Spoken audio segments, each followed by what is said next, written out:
On est sur une vraie bonne nouvelle si vous avez fait un enregistrement de voix qui est saturé, parce que oui, c'est possible de le rattraper un petit peu. Je vous montre comment faire ça tout de suite.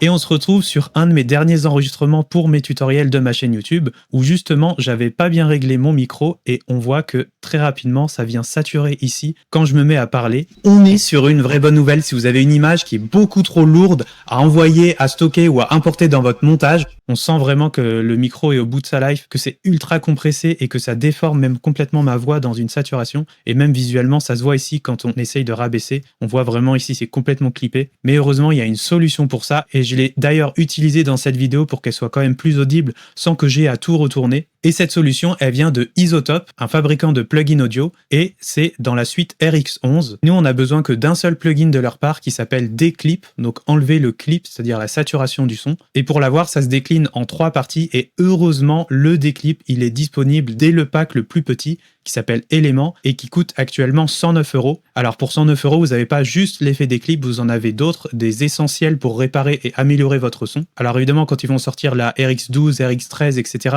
il faut payer un petit supplément pour faire la mise à jour, mais techniquement dans la version actuelle, moi je trouve que le déclip, il fonctionne très bien comme ça. Au moins, je n'ai pas d'abonnement régulier à payer. Techniquement, j'y ai accès à vie. Et là, on voit dans le pack Element, il y a bien le Declip plugin, et c'est lui qu'on va utiliser aujourd'hui pour sauver notre voix saturée. Et je vais vous montrer tout de suite comment l'installer et l'utiliser dans DaVinci Resolve. Alors si vous n'avez pas envie de payer les 109 € là, ou si vous n'avez pas envie d'aller dans des logiciels de montage-mixage pour bidouiller des plugins, contactez-moi, laissez un commentaire sous cette vidéo, sinon il y a mon mail dans la description. Moi je suis monteur et mixeur de métier et je me ferai un plaisir de vous aider à sauver votre son, mais si vous voulez le faire vous-même, je vous montre comment faire. Donc une fois que vous avez bien installé, donc vous pouvez l'utiliser ici en standalone, indépendamment du logiciel de montage que vous utilisez, mais si comme moi vous êtes directement dans un logiciel de montage, vous pouvez aussi l'intégrer en plugin. Dans Resolve, il faut aller dans Fichier, et pour DaVinci Resolve, il faut aller ici tout en haut dans DaVinci Resolve, Préférences, ensuite Audio Plugin, et là le troisième ici en bas, Setup External Audio Process, et là on voit bien RX11, je suis allé chercher le fichier, donc il s'est installé ici dans Program Files Isotope RX11 Win64, et il suffit d'aller le sélectionner ici, le audioeditor.exe, ensuite vous allez en bas, vous faites OK,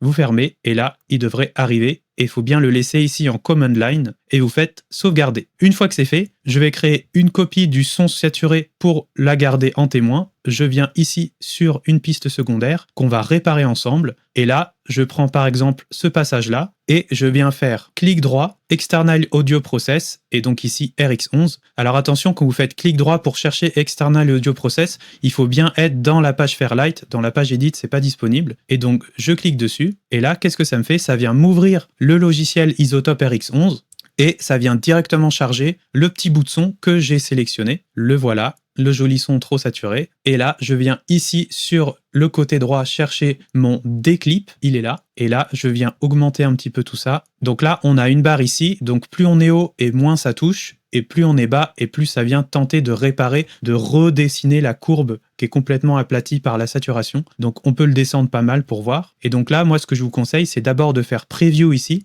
Je vais me mettre au début de ma voix et là je fais Preview. On est sur une vraie bonne nouvelle si vous avez une image qui est beaucoup trop lourde à envoyer, à stocker ou à importer dans votre... Alors c'est un peu trop saturé encore, je vais descendre ici le make-up gain, descendre un petit peu plus ça, je refais Preview ici. On est sur une vraie bonne nouvelle si vous avez une image qui est beaucoup trop lourde à envoyer, à stocker ou à importer dans votre montage. Et là, pour que l'effet s'applique bien, il faut faire Render ici. Et là, petit moment satisfying, on voit le nombre d'audios qui ont été réparés. Donc 3104 intervalles saturés ont été réparés, c'est-à-dire dans la courbe aplatie en haut qui a pu être redessinée. Et là, si je reviens sur DaVinci Resolve, on voit que rien n'a changé. Pour finaliser votre retouche dans RX11 et qu'elle soit bien visible et appliquée ici dans Resolve, il faut bien ici dans RX11, faire un petit CTRL-S, un petit sauvegarder. Je sauvegarde, et là, si je reviens ici dans DaVinci Resolve, je vois que mon nom de fichier audio a changé. Il y a un petit RX11 qui a été ajouté, et il s'agit de la version corrigée. Alors, je vais la mettre en mono pour qu'on puisse comparer avec le mono du dessus. Et là, on voit, si on vient comparer un petit peu, les endroits qui étaient complètement saturés. Par exemple, ici, ça, quand c'est complètement aplati comme ça, c'est très moche à l'oreille. Et là, on voit que RX11, il est venu réparer ma saturation. On peut essayer de trouver un autre endroit. Ici, c'est terrible, là. Ça sonne dégueulasse, là. Et là, on voit que RX10 nous l'a bien réparé. Et donc, si je joue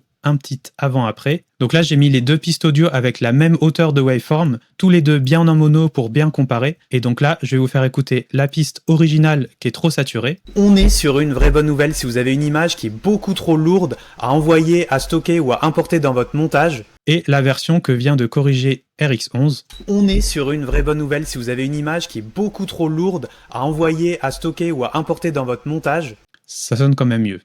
Alors ici, il y a un petit bout qui sonne mal parce que j'ai littéralement tapé sur la table comme ceci. Alors ça, c'est pas un problème de saturation. Par contre, à la fin de ma phrase, ici, on ressent vraiment la différence entre la version trop saturée, à envoyer, à stocker ou à importer dans votre montage, et la version que RX11 a réparée, à envoyer, à stocker ou à importer dans votre montage. C'est quand même plus agréable à l'écoute et c'est ça le principal. Donc si vous aussi, vous voulez avoir votre piste saturée réparée, vous pouvez me contacter sous cette vidéo ou alors acheter sur le site de RX11 la version Élément qui est largement suffisante et qui est disponible à vie sans abonnement. Ce n'est pas du tout une vidéo sponsorisée, je ne suis pas affilié, c'est vraiment juste parce que leur logiciel est trop bien et que je l'utilise et que si vous aussi ça peut vous sauver une vidéo que vous avez mal configurée avec votre micro, ça peut toujours être utile à partager. J'espère que cette vidéo vous aura aidé à aller voir la description de cette vidéo, j'ai encore plein d'autres outils et plein d'autres astuces à vous partager pour créer du meilleur contenu tout en gagnant du temps au quotidien. Et en attendant, moi je vous dis à très bientôt dans une prochaine vidéo.